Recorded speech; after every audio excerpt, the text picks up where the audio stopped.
You're now experiencing data with Brian O'Neill.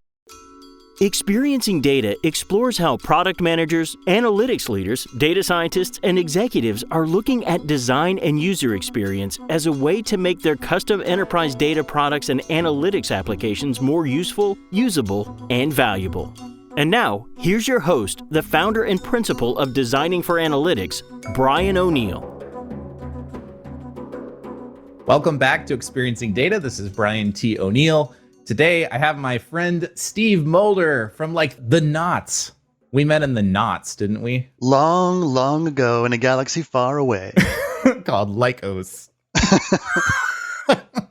Some of our listeners probably don't know what Lycos is. So Steve and I met at Lycos.com, which was the number 2 Yahoo. I guess we were always number 2, except for that one little time when we were ahead of Yahoo, and it was such a big deal. That's right. Search engine race.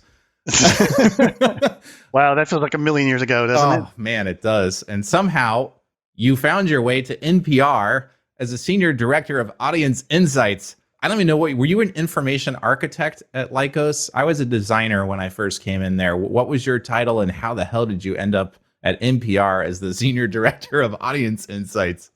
That's an excellent question. I have yet to figure that out. Somehow it just happened. So yeah, you and I are both from the worlds of UX, obviously. And, I've been thinking about this. It's kind of amazing that people with background in user experience and design, we end up everywhere. And I think it's because we have a couple of things going for us collectively in this space. We are user-centered in our hearts, right? So our goal is to understand people and what they need, regardless of what space we're talking about. We are grounded in research and, getting to underlying motivators of people and what they need. We're focused on good communication and interpretation and putting knowledge into action. And we're generalists, right? I mean, I know you feel this way. We've both acquired a ton of different kinds of skills over the years. And I have a feeling that because of that, we have an easier time moving across disciplines. And in my case, moving from user experience information architecture, like you said, through user experience design and usability testing and user research and strategy into analytics, they're all sort of small moves in their own right. And yet, over the course of a career, it definitely adds up to a real shift. And I'm totally loving it. Totally loving the idea of applying data and making it actionable at a place like NPR is so rewarding. Yeah. Can you give the audience a little bit of background? And this is part of the reason I wanted Steve on here, besides he's just a great guy and super sharp, and I always looked up to you at the Lycos days and all of that.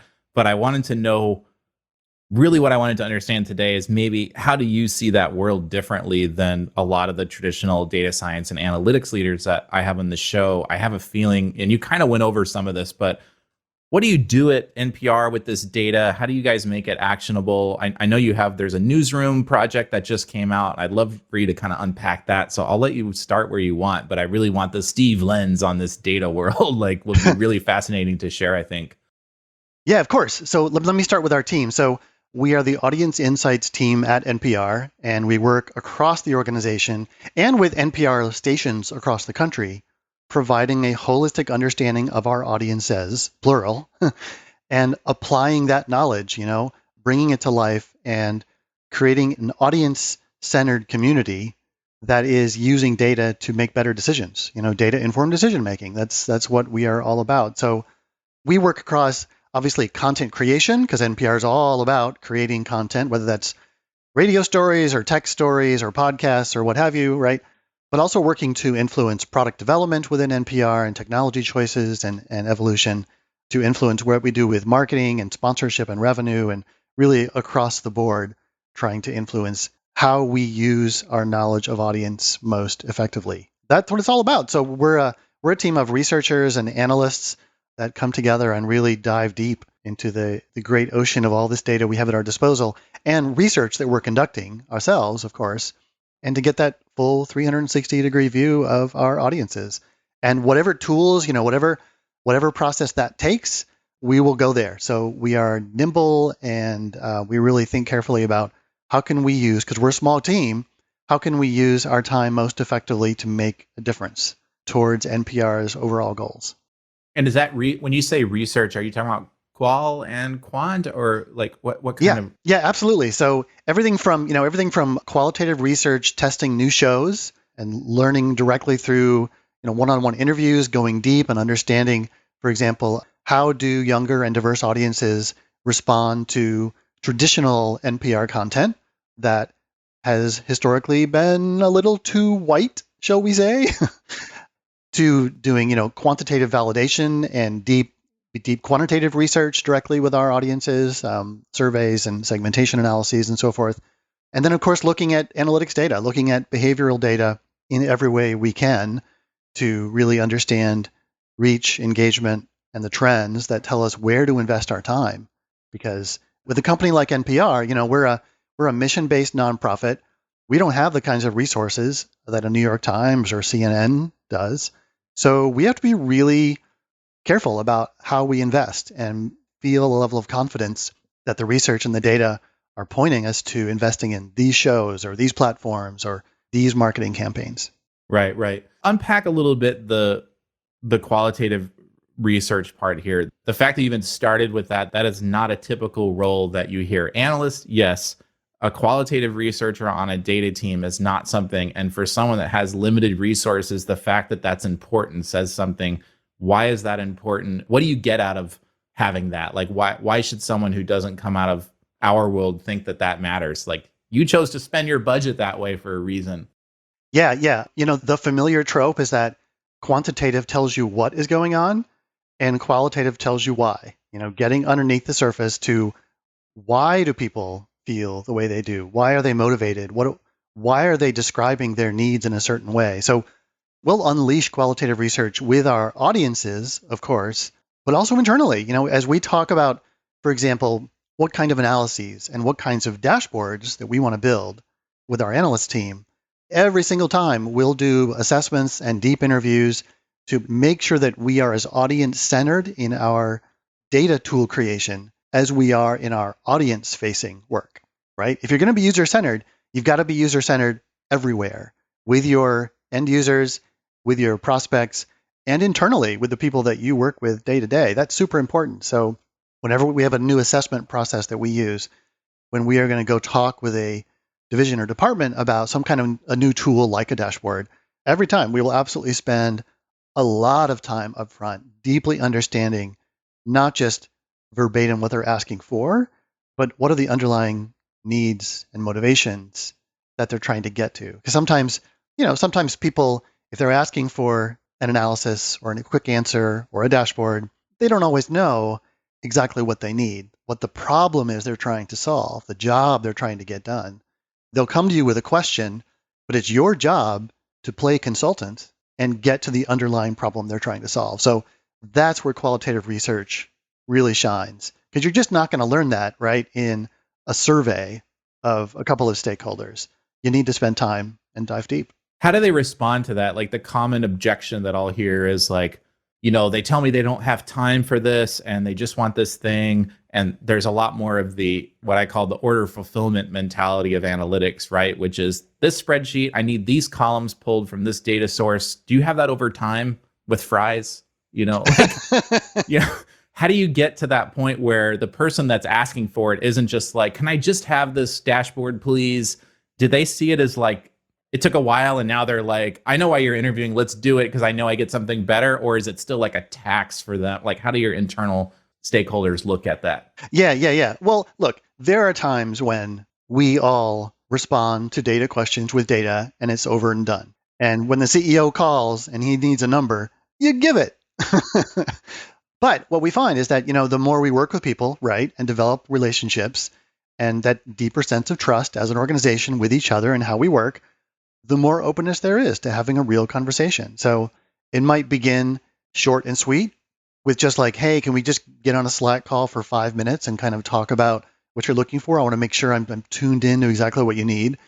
And just sort of, progressively get in there and like learn more and more about what's underlying their request. And then over time, they are more and more open to having like, deep hour-long conversations where you really can spend the time, but you have to earn it. You have to earn it through trust. Do you involve them in the prototyping or low fidelity sketches or whatever, like some kind of design prototyping process, like before you get to final digital comp or a working data-driven prototype or something? Like, how much are they get involved with that? Yeah, absolutely. The earlier you learn to make sure you're on the same page and to uncover any sort of hidden obstacles, the earlier you learn, the better, right? So absolutely. And this is where the old skills of information architecture and user experience come into play, because we know how to prototype in a lean way, and we know how to conceptualize ideas and start making them real for people without investing in queries, without investing in data infrastructure.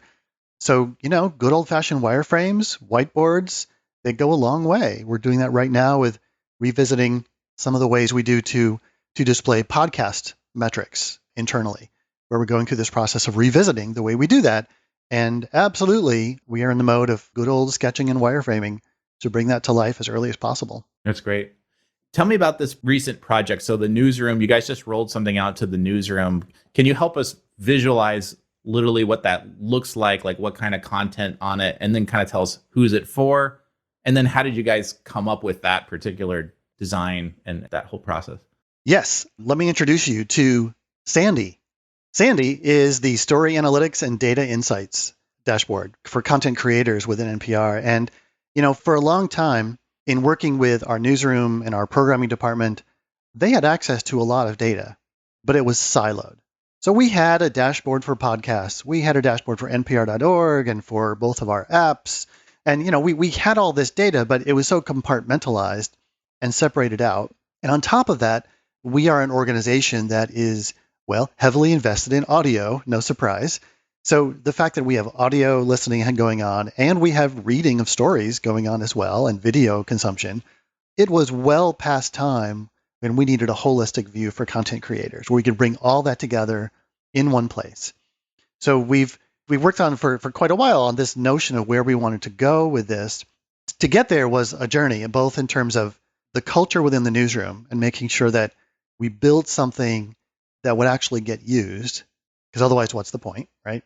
But also building the back end, the infrastructure needed to support this so that we can finally break down those silos and get all this data all together in BigQuery in this case, but get it all in one place, which gives us just tons of flexibility now about what to do with that. So at the core of this dashboard is the concept of the story, right? And so a story at NPR can be something that you might hear on All Things Considered on the radio, or you might listen to on our website or app on our smart speaker, or you might read on any NPR properties or on Apple News or wherever else it might be distributed as a written story as well. So being holistic and thinking about it that way is just incredibly important to us. So the dashboard itself is organized around that principle. So you've got, what are the stories? By story, I can now look at its reach in reading and in listening, and engagement, audience engagement, both in reading and listening. And of course, being able to filter by all random aspects of metadata that we have in there, so I can look at certain topics or bylines, reporters, keywords within the piece, like any number of places that I can drill in as a reporter or as an editor. But so that's what it is in a nutshell. So is the idea here, there's a topic which is impeachment number 2, and then I can see all the material we created on that, and it's supposed to drive, do we need more on impeachment number 2? And that's and then you have all the stories related to that, or it's down at the specific one, which is the Capitol riot video, down at that level. And then can you talk to me about kind of the different tiers? Because you have topics, right? Broad topic, narrow topic, story level topic. How do you guys navigate that space? That would seem difficult. Well, one thing we talk about a lot is, where is a dashboard important, where daily or weekly data is really driving decision making? And where do we just need to do ad hoc analyses or occasional analyses that answer core questions? So where we are beginning with this work is focusing the dashboard at the story level, but knowing that we're going to carry forward with topic analyses on a regular basis, both outside the dashboard, and then eventually that'll become in the dashboard as well, right? So right now you can see all the stories around something like inauguration and see how they did individually. Eventually, we'd like to roll that up so you can look at the entire topic as a whole, as a series of rolled up numbers or trends as well, not just at the story level. What are some of the other use cases? Is this a 9 a.m., the head of the editorial team comes in and checks some numbers, or like what are some of the scenarios that it was designed to solve for? Yeah, we actually we spent a lot of time up front through research, as we talked about, right? Diving into that. And one of the ways we crystallized this, because we talked with a lot of people over what turned out to be months, really, of getting down into the use cases, both current uses of data within a daily newsroom workflow, but also what we want to be true. So leadership had a visions for how to better use data within the org. And so vetting some of those ideas and also just learning other new ideas along the way, right? As a generative process that it is.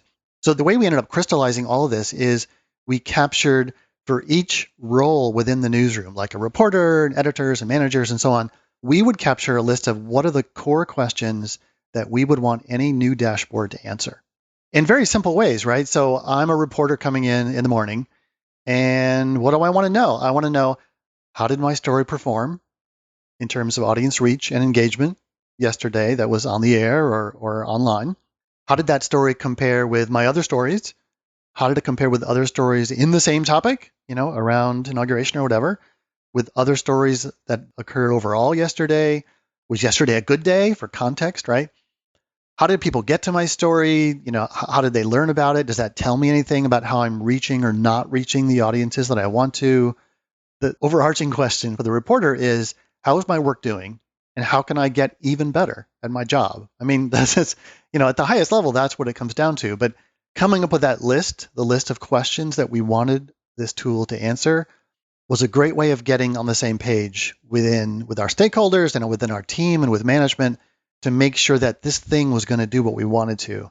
And I'm so glad we spent the time up front in actually doing that. But it took lots of feet on the ground and lots of conversations over Zoom because the year we've had to actually make that happen.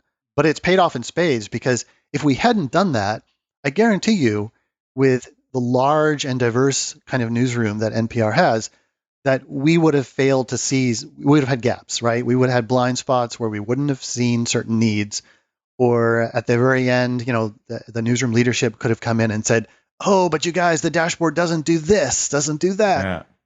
But because we spent the time up front, yeah, exactly. But because we spent all that time up front, loop them in about what questions do we want the dashboard to answer? What are the KPIs for the newsroom that are most critical to tie all this work to? Like, leadership, what kind of behavior do you want to encourage in the newsroom? Bringing those two things together, then we can get serious and talk about the user experience of it and the data infrastructure and, get in the details of it. But I'm so glad we didn't rush into queries and rush into the data. We spent the time up front. And yeah, it took a long time, but for a project of this scope, because we knew if we didn't get it right, we would just miss the opportunity of having real impact. We had to take the time. It was totally worth it. Here's what people have been saying about the Designing Human-Centered Data Products seminar. A pretty quick and accessible snapshot of how to think about, user design for data solutions projects. I mean, you can go super deep on UX design, you can talk about data solutions, but how do you combine the two in sort of a very digestible way? I think it's a very, very solid framework to get started. Interested in joining me and a group of fellow students in the next cohort? Visit designingforanalytics.com/the-seminar for details and to learn how to get notified when pre-registration begins. I hope to see you there, and now back to the episode. I know this is pretty new. Have you had any anecdotal stories about how this has changed anything or just feedback yet? Or is it still too early to kind of know? Yeah. Already we've been seeing it. So we did a soft launch like right around the election, and then had a much bigger launch than this in the last couple of weeks here. And we're already seeing it take hold. So both in ways that are sort of explicit and implicit. And what I mean by that is, like, we see people using the dashboard directly and finding their own insights. For example, after the election, seeing certain themes and, hey, I'm looking at the written stories that have the most user engagement after the election, and I noticed a trend. Let's talk about that. Let's act on that. What can we learn going forward, right? So seeing those sparks of insights happen organically, which is great. The other thing that's happened is, like many newsrooms, there's a morning editorial planning meeting, right? It's the huddle where all the folks get together and talk about what's on tap for today, what's the key areas of coverage, who's got what, how are we executing stories. That morning meeting was, I would say, not data free a year ago, but kind of close to data loose. free. Data loose, data casual. So, but with this jeans, new, like more jeans than slacks. yeah, that's totally fair. Some lounge wear. So we've really reinvented that meeting. So working with some just great allies in the newsroom, taking a fresh look at 5 minutes every morning, what can we share in terms of data and insights on that data that will really drive the conversation in an even more audience-centered way than ever before. And without this dashboard, there was no way to get a holistic view. Like, it would have taken you a long time to go to all these different tools and all these different questions, and the data is presented differently. There's not a consistent way of looking at engagement, for example. Without this new environment, that prep for that important 5 minutes just couldn't have happened. So we're already seeing that make a big difference. Like, that meeting has transformed in terms of it being grounded in what just happened and what is performing well with audiences. And people talking about it, right? Like, the importance of data and insights percolating in just the daily language people use. That's it. I mean, that's the magic. And that's what we're focused on here. So that's the more implicit way, right? Where we're seeing it become kind of an ongoing engine of insights that doesn't even need us to be there to help operate that engine, because we're a small team. So building those kinds of engines of data, those can really pay off. During your research phase, did you know that this was going to be part of the huddle, or did that organically emerge and the editorial team just decided that we should be having this SANDI at the meeting? It was absolutely on our list. Yes, that was in our sights, that particular meeting, because we knew how much of that drove daily editorial decision making. And we knew that to bring audience insights into the newsroom on a daily basis, we had to be present. Well, our impact had to be present in that daily meeting. Yeah. Got it. So these teams had seen what this was going to look like before it ever was real. Like, they knew they were going to have SANDI there and it was going to look like this and it was going to provide this kind of stuff. They had some idea what was coming. Yeah. And we had allies in the newsroom for years who have been asking for that, right? And have been kind of operating in pockets of like, we need better use of data and better insights and better aggregations. And so finding those allies and finding the sort of executive authority to make this happen was a critical first step in all of this. It wouldn't have happened if we didn't have those allies already present and we didn't work hard to deepen those relationships and make that work. So yeah, we had some folks raring to go once we had the right tools and processes in place. And then for a lot of folks in the newsroom, it's going to be a much longer process to get them just used to living with this kind of data on a daily basis. Mm-hmm. One of the things that I've noticed, people coming usually more from technical backgrounds, from data science or engineering or analytics or statistics, they tend to look at the world from the data first. And it's like, well, this is what's been collected. Maybe it got collected before I was ever here. What can we do with it? And then the human factors kind of oriented person is like, we're trying to find a need first, and then we'll go back to what's available. Did you find out when you were doing the research? I do think there's an argument, I've changed my opinion on this, that both of these matter, because what happens is sometimes, especially internal stakeholders, and this is happening a lot with machine learning and AI right now, which is the business thinks they want it, but they don't really understand it enough to even know what questions that it can answer. And they're relying on the experts, usually data scientists, to do a job that they didn't think they were there to do, which is, how could you help me with this new tool that you have? And they're more like, hand me a problem that's well-defined and I will go solve it. I'll build a model, I'll build a forecast, I'll do whatever, but the infrastructure is not there to do it. And they don't see their role as being to go and figure out, what should we be doing? Did you have that challenge too, which is people saying well, I don't know, what podcast analytics can you tell me? What could I get out of that data? Because they don't even know what's being collected, let alone what questions to ask. It's just so abstract. Did you have to work from both ends, or did you only work from kind of the user experience lens and just really out of what they asked for, and not presenting options like, well, we could tell you listenership over the week compared to other stories of the same topic, or these kind of data generated use cases? Is this resonating at all? I hear this a lot. Oh yeah. Absolutely. The folks that are leading the business or product lines or creating podcasts, their job is not to necessarily know like what kinds of data exists and what is possible and like what's the latest in the technical evolution of podcast measurement based on log file parsing. Like they're not gonna know that stuff. Right? Our job is to be. I like to talk about it as like I'm a committed generalist. Like I work really hard to one, speak business. So I understand the world they live in and what's motivating and what's the value of the business I'm trying to connect to. Speaking users, obviously, that's my gig. Speaking data and technology to make it all function. Speaking product, because if we can't express what we are doing in a product that scales and endures, it'll die, right? And we speak marketing. Like it's really critical to be able to market the work to see it have real influence and life. And we are the interpreters in many ways. Like analysts have to be interpreters to be able to have impact. We can't bury ourselves in the data. I've been reading a book recently. I don't know if you know Nancy Duarte. She wrote this book called Data Story. Oh, excellent. Yeah. So I'm reading through her book, Data Story, and it's fantastic. And she really captures, I think, she has this model of kind of the career growth of an analyst that is really in sync with how I've been thinking about it too. Which is, you go from like early in your career as an analyst, you begin as an explorer of data, right? You're sort of swimming in the data, starting with the data to your earlier point, right? And finding insights from the data first perspective. And then you become an explainer over time in your career. And an explainer is all about creating meaning. What is the context and interpretation that I can bring to this insight that makes it important, that answers the question, so what, And then the final step is inspire, to actually inspire action and inspire new ways of looking at business problems or whatever you're looking at.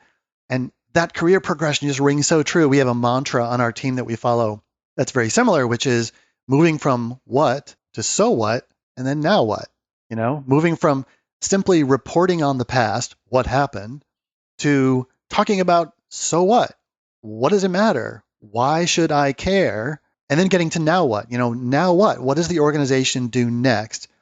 Getting comfortable with making real recommendations based on analysis we do or dashboards or whatever it is, but getting more comfortable with that approach so we can evolve our own skill sets as analysts and consultants and evolve what the organization needs to be to actually use that data. So our job as translators, like going along this journey of what to so what to now what, is absolutely all about taking stakeholders along with us who may not know how to speak the language of data like we do. How could we expect them to, right? We spend so much time immersed in it. It's our job to be translators and bring them along and understand them so well that to them it feels painless. Not always easy, but that's a critical piece of it, is making them feel like we're doing this for them, not for us. And it's going to have an impact because we understand what matters to them underneath the surface so well that we can tailor what we're doing for them. So talking to a reporter, all this deep research that we did in our newsroom, we then knew how to translate that into a dashboard that would just feel very intuitive to them because it was answering questions the way they thought of the questions, not the way that we as analysts think about those questions. Was there like one main risk or hurdle that not technical, unless the only ones were technical, usually it's not, but was there one particular thing you're like, team, we got to get this right. If we don't get this right, we're done. Like, was there something like that? Or what was just the hardest part of like making, getting, some places it's simply getting people to use the dashboard or whatever the tool is. It's usually because it's not helping anything, or it was a one-hit wonder. It answered one question one time and then it's done. Was your concern that it wouldn't get used? Or I would say for this year now, that's our main challenge, is making it part of regular life in the newsroom. That is our big ongoing challenge. And it's going to be, and it's ongoing. This is a whole process. The dashboard launch is not an end of anything. It's the beginning of the hard work, right? But looking back, like what we've done so far, I mean, there's a lot of things I could talk about, but I think that carving things down to what's the simplest is always a big challenge. Because those of us drowning in data are always tempted to expose more of it than we should. Like we got a million ways of looking at the reach of a given story and engagement, because engagement metrics vary so much, whether you're talking about audio or text or by platform, the data that's available. And our instinct is to expose it all, give them like to the 100th decimal point, this calculated engagement score and all of its components, and just like giant tables and giant line graphs. And honestly, again, it was all about this process of divergence and convergence, right? So like diverge and go big and think of all the things that you might provide to answer the questions that the dashboard needs to answer, and then converge on the things that matter most and test and iterate and gradually take more and more away, because you realize, you know what? Most people are never going to care to know the number. They just want to know, was it above or below average in terms of engagement compared to other stories that are like it? That's what they need to know. So why are we showing a number to the 100th decimal? And let's be real. Let's make this default view, and the daily email that they get that's part of this ecosystem now. Why don't we just make that the simplest possible view? And the people who want to go deeper, we will provide pathways for them to do so, but let's not optimize it for the advanced person. Let's optimize it for the most common usage and the people that aren't using it at all yet, and we need to guide them along the way step by step. Yeah, that's excellent. This has been a great conversation. Thanks for sharing. It's great to hear what's going on there, and congrats on the project too. I know it's nice to get one of those things out.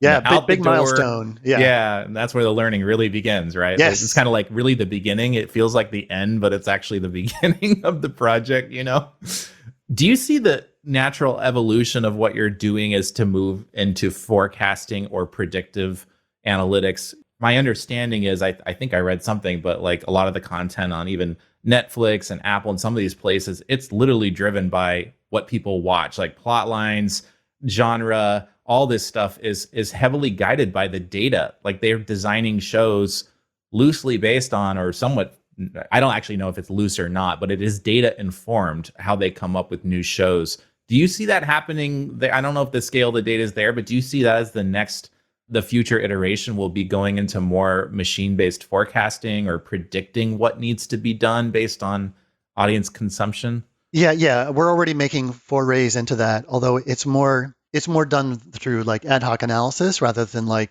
deep machine learning and algorithms that are continuously running. So, but analyses where we can go, for example, into podcast listening, right? And understand like deeply the audiences that are listening to podcasts. What do we know about them, and what kind of cross-listening behaviors do we know? And so applying that deep knowledge forward to future strategies for podcast development and new shows. And so it's forward-looking and it's based in data, but it's not the algorithmic approach that the Netflixes of the world are doing. And this is again where like the NPR nonprofit budget and resources hold us back a little bit from going there, but definitely exploring that. Some folks who might know about the NPR One mobile app might know about this as like a personalized mix of news and information and local and national stories and podcasts that is a custom flow, and absolutely is all about like creating a custom flow that responds to what people listen to and what they need. And it's